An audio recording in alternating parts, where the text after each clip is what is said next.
जय श्री माताजी। सभी सहयोगी भाई बहनों का आज के ध्यान सत्र में हम स्वागत करते हैं। कलेक्टिव बंधन।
तीन महामंत्र, उसके पश्चात श्री गणेश मंत्र।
परम पूज्य श्री माताजी कृपावंत होकर हमें ध्यान में संतुलन प्रदान कीजिए। इस संतुलन की अवस्था में हमें ध्यान का आनंद मिले, निरानंद मिले, ऐसा आशीर्वाद हमें दें। परम पूज्य श्री माताजी, आपकी कृपा में इस संतुलन की अवस्था में हम अपनी ध्यान की गहराई में उतर सके, ऐसी स्थिति हमें प्रदान कीजिए।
इसी ध्यान की अवस्था में हम परम पूज्य श्री माताजी की अमृतवाणी आत्मसात करेंगे। The manifestation of the Stonehenge and all that are originated from that time in this great country of Shiva or the spirit.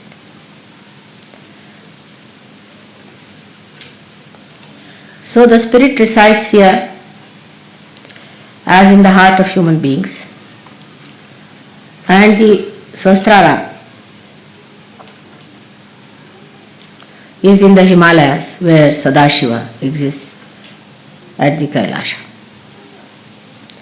This is the great secret of we having so many Guru Pujas here.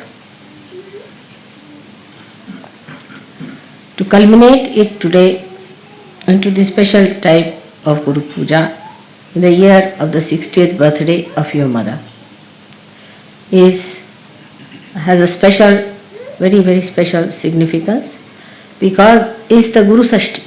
It's the 60 years of your Guru has been celebrated today, and that's how it's a very big occasion that you all have gathered under the influence of again Ritambhara Pragya.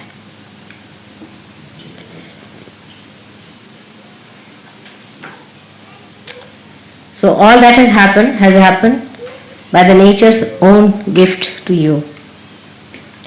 And everything has worked out so well because that was the desire of the divine and the design of the divine. So the river Thames, which we call her as Thames, you see English have a method of making everything English. Like Bombay they made it, Mumbai was Bombay. You see, like Calcutta, like all other words were like that. Like Varanasi was made into Banaras. River Thames, which was really Tamsa, was called as Thames. Now from the name Tamsa, one should know that is a place of Tamoguna. Is a place where left-sided resided since long. So people were very worshipful, left-sided people, emotional type. And they worshipped God more than that they went into yajnas and all that. And Dattatreya lived here and meditated on the banks of river Thames.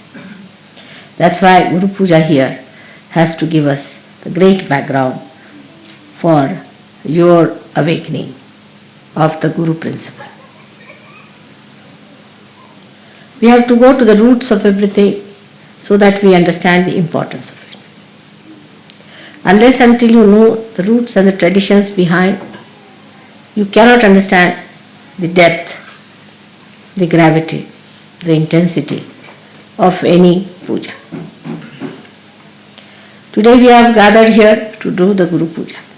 Again, the reason is we have got a Guru principle within ourselves, as I told you last time, and also I have given elaborately the 10 commandments as expressed within us, which are describing the different types of essences within us.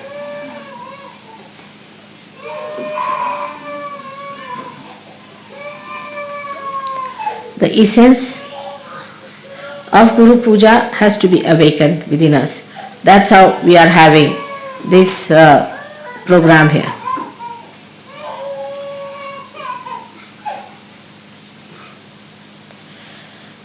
Now, it is important that we have to establish the dharma within us. Without the dharma, you cannot have the ascent. And as I have told you before, that the cleanliness of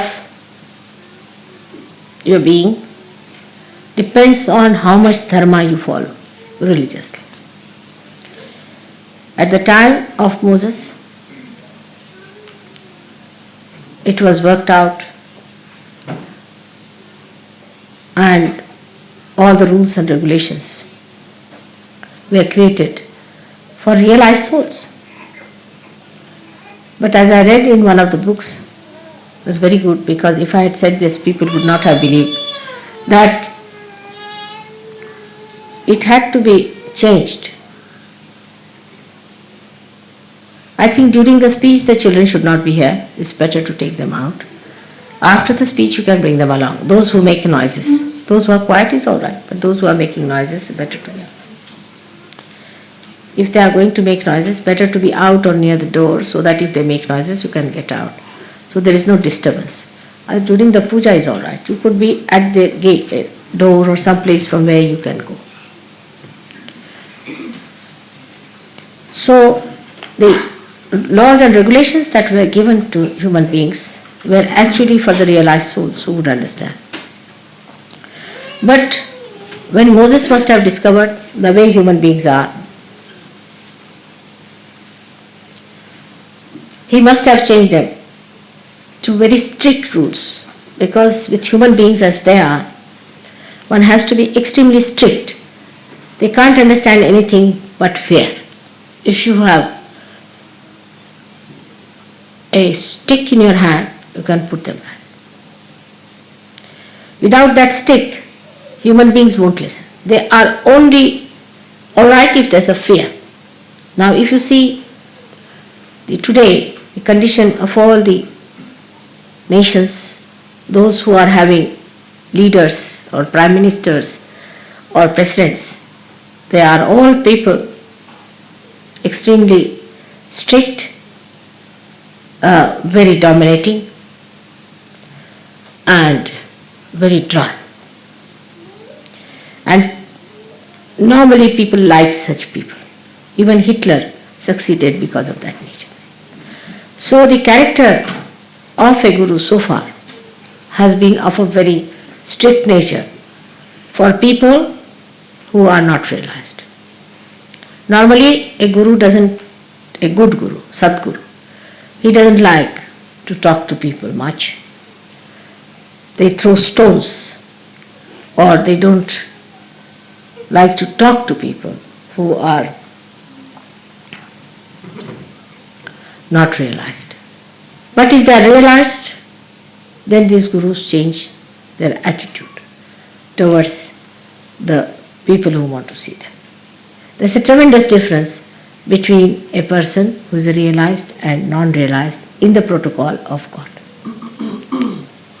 A man may be the king or anything, he'll be asked to sit outside. It has nothing to do with what position you enjoy. As long as he is a realized soul and not possessed, he is given the highest position. But if you are possessed, then also the Guru will tell him that you get out from here, first get rid of your position and then come. And all these strict rules were there, that such and such person must be killed, such and such person must be given a punishment of cutting the hands, cutting the feet, even absolutely destroying the eyes. This was done because they were not realized souls. It was a great realization of Moses, I think, that he took to the another kind of law which is known as Shariat now, and that's what the Muslims are following. In a way it's good, I think, because people who are now normal people really deserve such a rule. But it should not be so fanatical that you cannot discriminate between a realized soul and non-realized soul. Now, the Guru within you will be awakened if you are strict with yourself. That's one point is very important.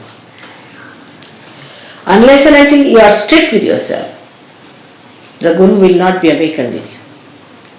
People who are lazy lumps, who cannot sacrifice anything, who are very fond of comfort, can never be Gurus, take it. They can be good administrators, they can be anything, but never a Guru. A Guru should be willing to live the way he has to live. He should be able to sleep on stones. He should be able to sleep under any circumstances.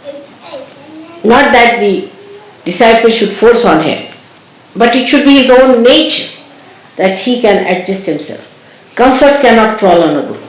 Now those who want your Guru principle to be awakened must know that you should not ask for comfort. Even for a thing like that, yesterday you saw the dancing. One has to do real tapasya. Intensive tapasya you have to do. You cannot learn even a thing like dancing without going into a penance about it. So a Guru has to go through a penance is important. Sahajayogi need not go, but a Guru Sahajayogi has to do it. We have to have penances. And the penance can be any kind of desire you have. Say, supposing you are very fond of food. Just don't eat the food that you want to eat. If you are very fond of sweet food, then eat something very bitter, raised to power 108.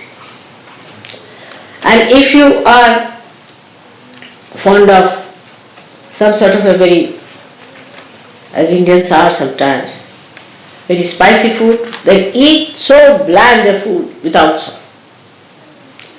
Teach your tongue to behave itself. It doesn't behove a Guru to put his attention to food. I have seen some of the Sahajogis, they are all right when the food is there, quite concentrated. But when it comes to the program, they have no concentration. It's a sad thing. Such people cannot be Gurus. They can be cooks, good, or could be food tasters or something like that. We'll suit them better. But if they have to be Gurus, they must learn to control their tongue and their desire. I mean, fasting is a good thing for such people. Fasting is very good. All the time they are worried, what are we going to have for lunch? What are we going to have for dinner? Such people cannot have their Guru principle awakened, neither they can be Gurus. So please be careful. The Guru must have control over the tongue. He must know when to get angry and when to be gentle. He must know what to say, when, how much to say. That's why many gurus have been more effective by not speaking. Silence is the best way you can help others. But when it comes to explaining Sahajayoga, you should speak. But I have seen with some people, they are very eloquent when it comes to nonsensical things. But when it comes to Sahajayoga, they don't know anything about Sahajayoga. So you have to be the master of Sahajayoga if you have to be a guru. Not only in talking, but in your behavior, in everything. And the karamat is that, I don't know if you use charismatic word, charismatic they call it, or you say the one how to do it, how to raise the kundalini, how to put it at the sahasrara, how to break the sahasrara, all these things you must know how to spend your knowledge. Is Bini Yoga in Sanskrit. Guru principle is awakened in a person when he himself has achieved something. Imagine a half-baked guru going along talking is a guru. He'll end up as a disciple ultimately. So you have to be master of your own, but when the guru principle comes in, you have to give it to others. It's a question of giving it to others, so you have to be at a higher level to give to others. Have to be at a very high level. If you are attached to money, if you are attached to food, if you are attached to mundane things of life, you cannot give. Now the higher state than that can be achieved, which is natural in me, but can be achieved, is that you don't have to have any dependence like that any rules and regulations. Like saying that I will have no worry about food, I should fast, this, that. It all ends up when you eat but don't eat. That state one should have. That you are eating the food, and if you ask, did you have your lunch? I don't know. Will you have your lunch? I don't know. Absolutely indifferent to the problems of the body. Where did you sleep? I don't know. What did you eat? What will you have? I don't know. This kind of a state is called the Atita state, where you go beyond. And whatever you do, you are doing it because it is to be done without paying any attention to it. It is automatic. Nothing is important. But this is, before becoming Atita, you have to tell yourself, nothing is important. You see, is a avirbhava, as they call it, is a kind of a drama you have to put in. Oh, nothing is important, this carpet is not important, I should try to sleep on the cement. First you have to do that. But after some time, it happens that you don't remember whether you slept on the cement or on a cot. Where did I sleep? I don't know. That is the Atita state. And that state is to be achieved now by many Sahajogis. In a state where you go beyond. Say there is somebody who is before you and you have to get angry. Alright, you give me left, right nicely, and then you are smiling next moment. Did you get angry with that person? I don't know. Did I? Like Buddha once said something in one village, and there was a horrible fellow who got up and said lots of things to him. And when he went to the next village, the fellow felt that, oh, I should not have done that, left Vishuddhi perhaps. So went down and said, I'm sorry sir, I've said so, and I should not have said it. I didn't know you are the enlightened one, so it happened, so you forgive me. He said, when? When did you say? He said, in the last village. Oh, everything in the last village I left there alone. I don't know. That is the Atita state you have to get. So, even not to feel is not important. These identifications, when they drop out completely, then you are doing things in a karma state, where like sun is shining, it doesn't know it is shining. When the vibrations are flowing, you don't know it is flowing. Already it has started working in you. You are surprised, you raise the hands and the Kundalini is rising. You don't know you are raising the Kundalini actually. How do you raise it? You don't know. That's it. That state has already started Atita in you. But get it established in every walk of life, everything that you go beyond. And if you can manage that, that's the highest that you have to reach.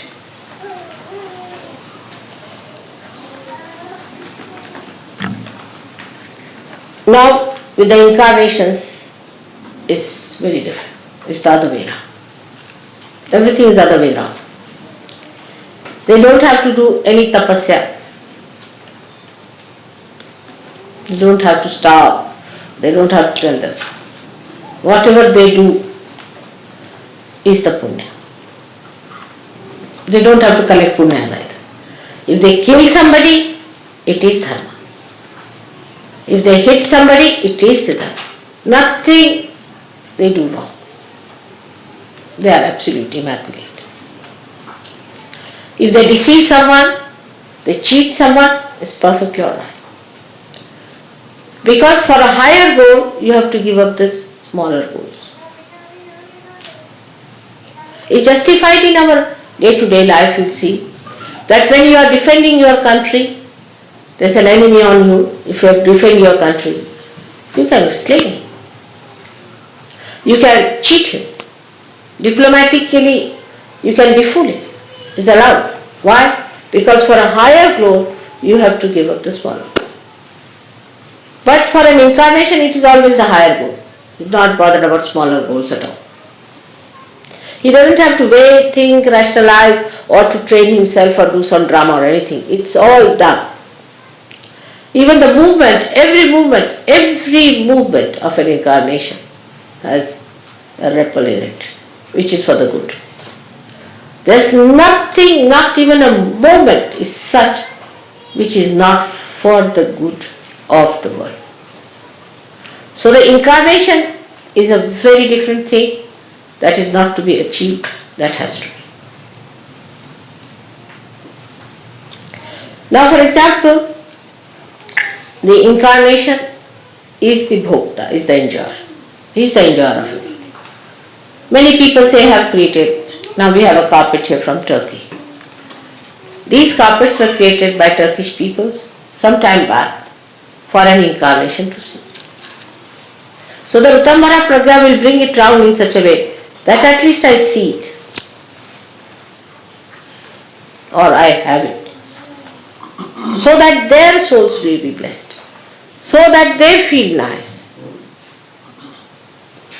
Like Michelangelo has made that not for popes, I can tell you. And not for all the rubbish people who go there.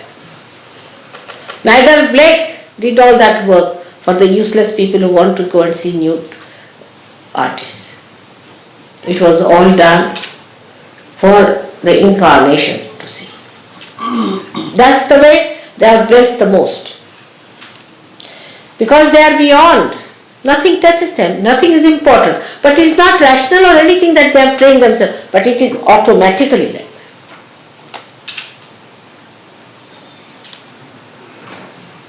Like Shri Krishna had to marry 16,000 women. Can you imagine? In those days of monogamy, he would be prosecuted 100 times. The reason was he has 16,000 powers. And he was to be born with those 16,000 powers on this earth. and 5 elements became his queens. He had to do some justification to have them around. And as I have now Sahajogis whom I have given realization, so automatically I am your mother is established. But for him there was no way out but to marry his 16,000 powers. And so he married. But he was never married. He was a bachelor out and out all his life. Because he is Yogeshwara and he is a brahmachari. Who can marry him? So for them, all these worldly things are just a drama, has no meaning at all. It's just a drama. A person who is not an incarnation should not try to be. That's not the right of a human being. Like a policeman standing on the road, if he puts his hands right, left, we follow it. But you ask some madman to go and stand there, he'll be arrested.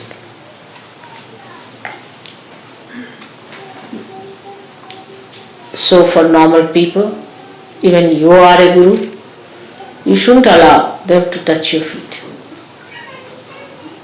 Only an incarnation's feet must be touched. And nobody else's feet must be touched. Of course, in Samayachar, like as we have in India the custom to touch the feet of the father, but because the father is a representative of the father in you, that's what the mother. But that's symbolic. But in reality, you are not to surrender yourself to anybody else but to an incarnation. Also, if there is a teacher in your any art or in any way, your master, you must touch his feet. Even to take his name, you have to pull your ears. But nobody who is a human being should touch your feet, especially the Sahajogis should not. Nobody should ask anyone to touch your feet. As an elder you may. That's a different point, but not as a guru. It's a very dangerous thing. Once you start it, you know what it happens with so many. They have just gone out of search. So to develop the guru principle within you, first of all, you must develop yourself fully. Now how to develop yourself for guru principle, one must see. We have got the 10 principles within you, as I told you before, and we should develop these all 10 principles in such a way that we stand out from others. Yesterday, as I told you, that when we do Dhyan, Dharana and Samadhi and achieve the blessings of the Rutambhara Pragya, then put that whole thing onto different areas as called as Desh or Bhumi. How you spend them is the point, is through mantras. Cleanse it through mantras. Cleanse it through your attention. Every day you must know which chakra to be cleared up. You must know about yourself, where is the problem, how it is to be cleansed, how we have to clear it out. Do not take it for granted.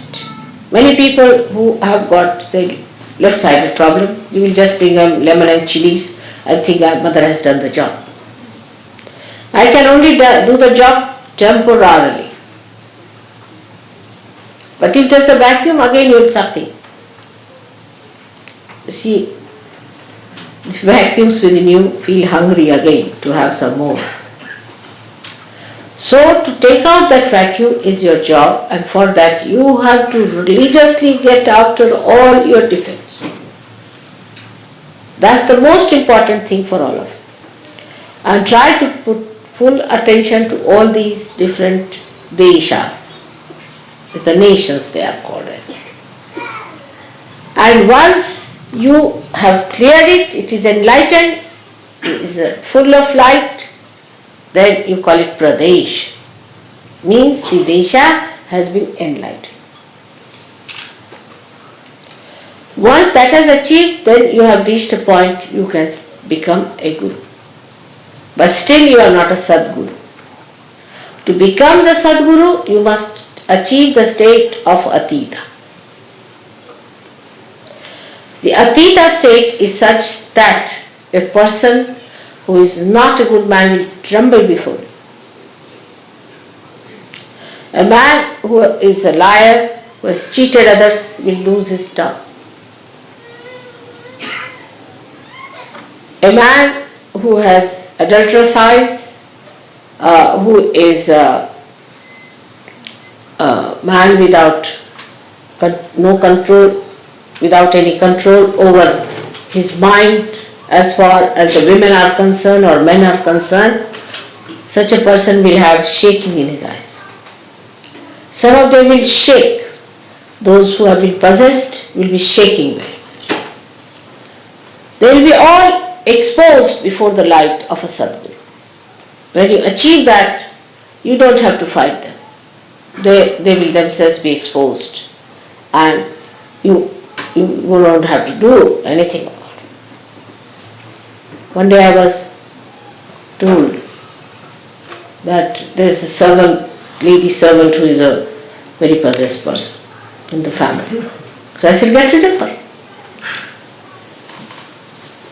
I went to the airport. On my way I stopped at that house and the maid servant just walked in, you see, and there was a big gutter flowing, not a gutter but an open sort of a thing, and she saw me and she fell in that.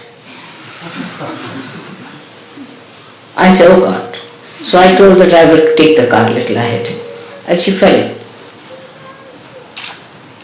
It happens. I was travelling by plane one day and a gentleman in front started just jumping. So as Sahajayogi asked, are you from TM? He said, how do you know? He said, we know. So I sat back. It may be they may all have, a day may come when they might start jumping like that. Or a pilot might start jumping. It's a big problem for me.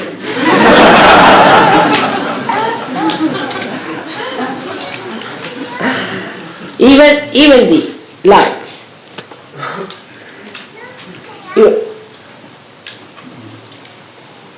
You enter into any church and suddenly you find all the lights going up like this. Even in big banquets I find when I'm sitting there and suddenly everybody comes and sit down and all their booths come round, they start jumping and the people start looking what's happening, is there fire on? So many things can happen like that. There was a gentleman very much possessed in a war and we were going to a ship and there was a little platform on which we had to first jump and the platform started going like this, like that, and the fellow didn't know what to do. He didn't understand why it was doing so. So when you reach that state, you don't have to argue or do anything. Even if you lift your eye, it happens that the person gets into problems. Or there could be some ego-oriented people, they'll melt down. First you have to do the drama of a Guru. Dress up in a way which is simple, you have to behave in a way which is very gentle, because you have to attract them. Come along, come along, come along. That's advertising department. And once it is done, that drama is done, it can be exposed very soon. They will find you out that you are no good. You are just a dramatist. Once that drama has been done, then very cleverly you can bring out your real self before them. So first you don't show them that you are a real hard taskmaster. Never.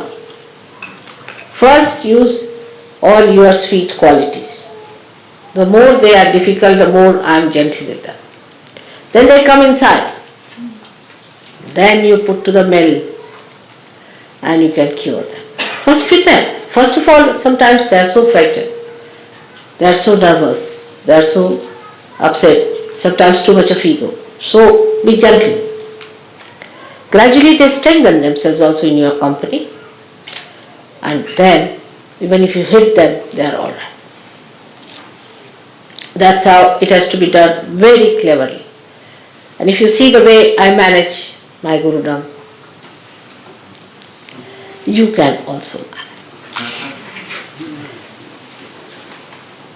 But the key to Guru is patience, a complete patience and complete dependence on God Almighty. That's the key, complete patience. First you tell them that this should be such, but they will not accept. They will argue. How, why, this, that. Alright, go ahead. Then they will come back with a black eye. Or they may come back with a punched nose.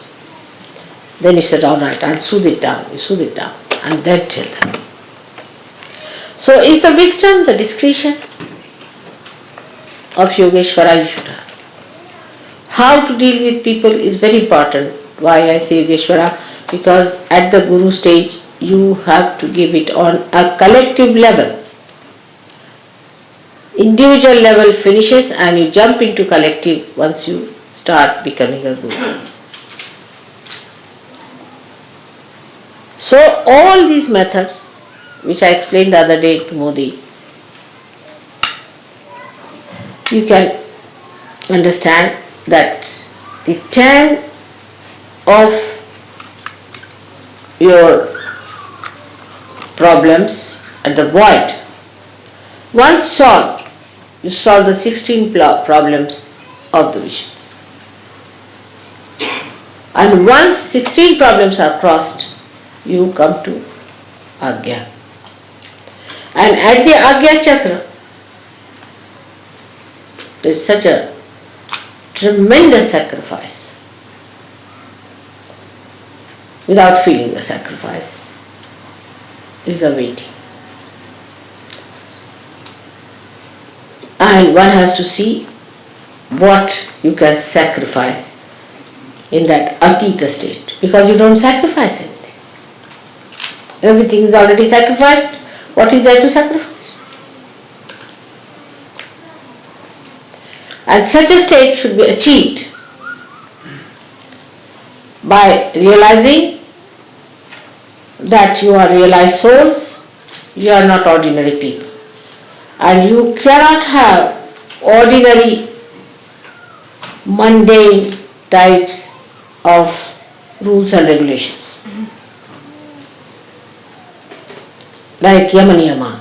The Niyamas are for yourself, Yamas for others. Nothing. There should be absolute truth with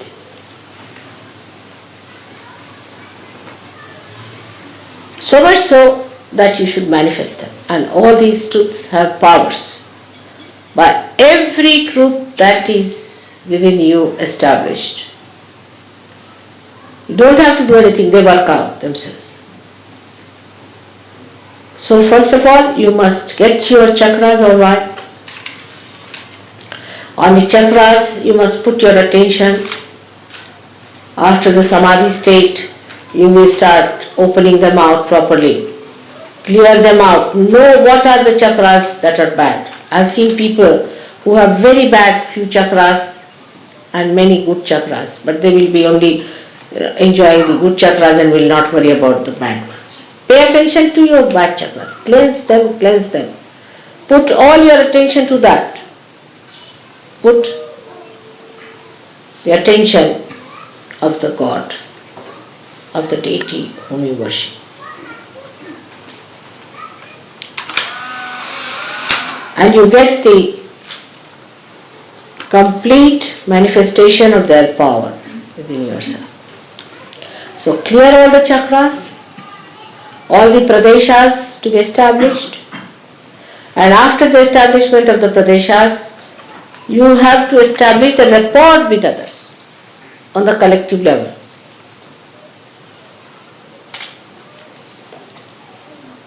Then a state where you become a complete spirit at Agracha. It's a easiest in Sahaja Yoga, and I have told you the reason, because you are such fortunate people. The easiest of easiest is Sahaja Yoga. The essence of Sahaja Yoga, that is the easiest thing to do.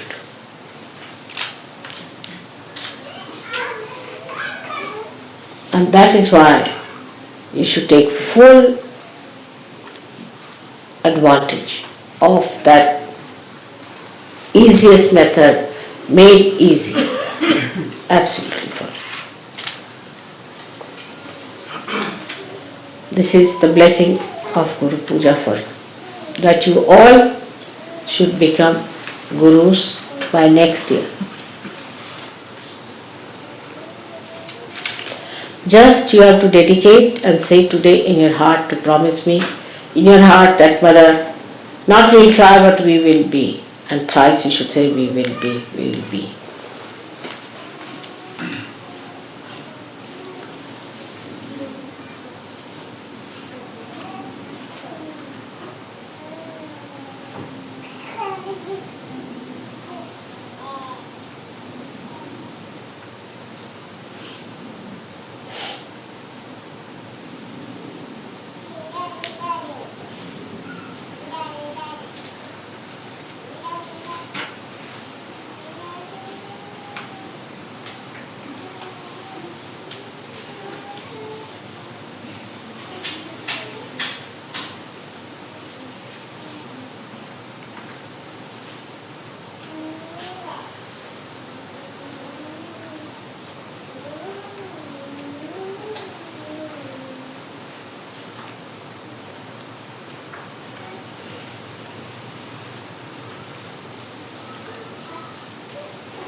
Now last of all,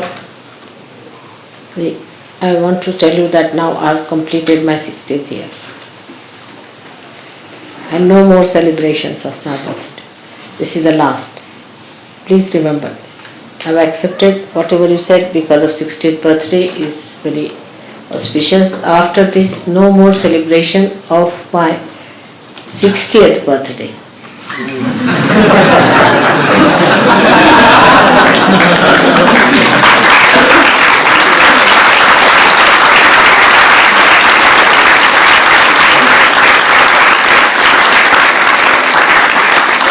And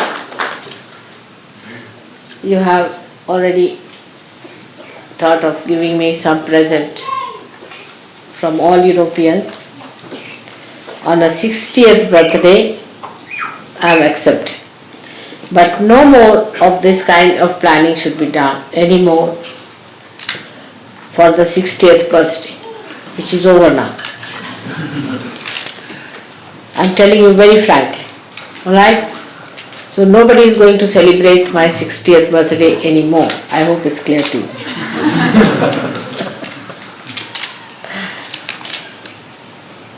So the protocol of the Guru and the mother is to be understood in Sahajayoga mostly by experiencing. But that doesn't mean that you go out of the way to experience the other side of it. By being protocolish more and more, you'll find you'll receive much more help.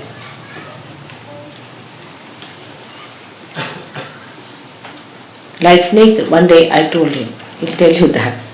There were two ladies who wanted to go to Belgium. I told them they are going tomorrow.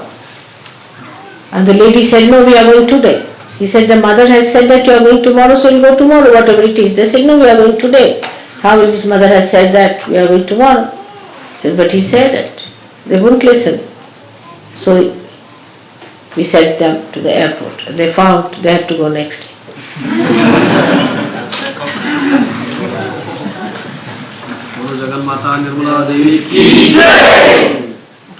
So that is how it is. That the protocol should be that, yes, mother has said it, doesn't matter. It may go wrong, doesn't matter. Whatever she says, let's obey and see. By experiencing only you will know. But in the beginning only you will say, no, we will not do this and that. It's not good. So the protocol is the simplest of simple to do. So that's the essence of Sahajayoga. The simplest of the simple is the protocol. If you understand the protocol, you don't have to do anything, you will grow by it automatically. But you lack in protocol, and that's how you do not. This is the point, yes, that to grow best in Sahajayoga is to know the protocol, which you can ask others. With experienced people you can ask, or if you want to have your own experience you can have. But some people try the other way around, like answering me by saying all kinds of things. They think, let's experiment what happens. And then they break their necks and come to me for curing. So that should not happen. Experience should be for betterment. And that's how, if you can ask others, take their advice, those people who are rising higher than normal, what is the protocol? And put your attention to it. How can you improve your protocol? What should we do to observe a protocol? What wrong are we doing? Where are we going wrong? Because the essence of Sahajayoga today is the protocol, which should be the simplest.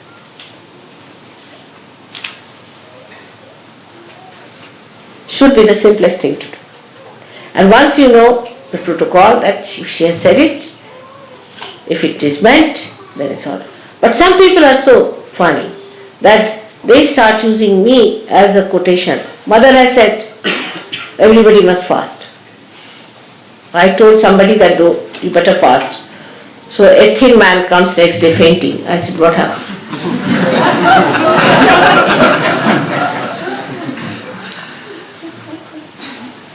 When I say something to a particular person, they just circulate it.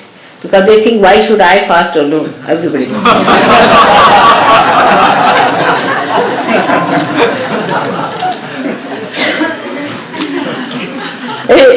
It's a big problem that they always quote me. Nobody is to quote me to others. Because one thing is important. Whatever you have to say, you put it on the notice board. Maybe with my signature better. For general and for particular, whatever I say, you should do it for particular. At least that much discretion we all should have. And try. You'll be very much helped. You'll be surprised. You'll be very much helped. Because it is for all, everything is for your betterment and a special grace if you understand the essence of protocol. So I am taking you to that point where you start understanding that nothing is to be surrendered to mother as such, because she doesn't take anything, nothing goes to her. It's only you are surrendering yourself by leaving all that is not wanted.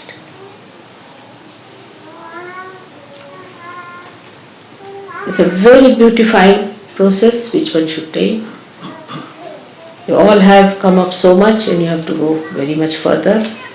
I am sure you will go ahead and will become great gurus as you have promised. today by next day.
जय श्री माता जी।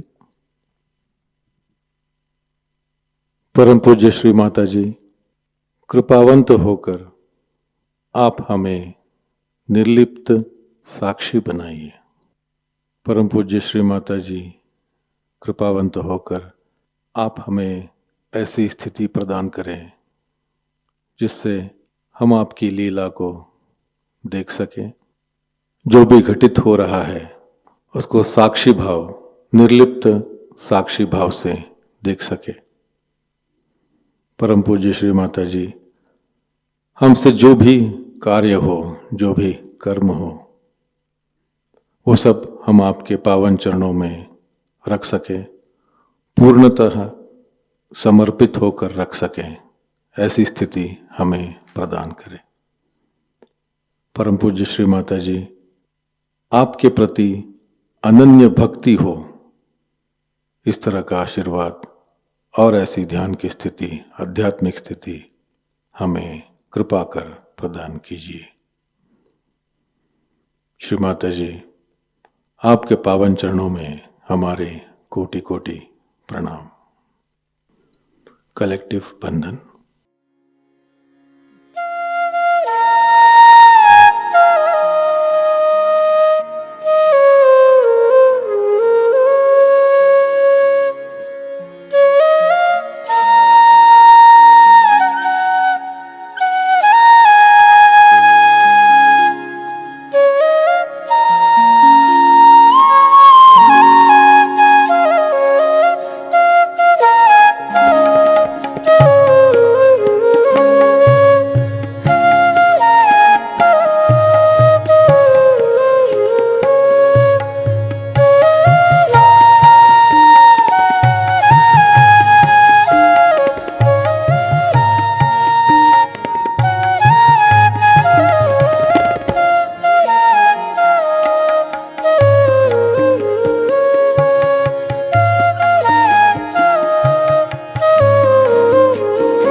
आज का ध्यान केंद्र यहीं पर संपन्न होता है। जुड़े रहने के लिए बहुत बहुत धन्यवाद। जय श्री माता जी।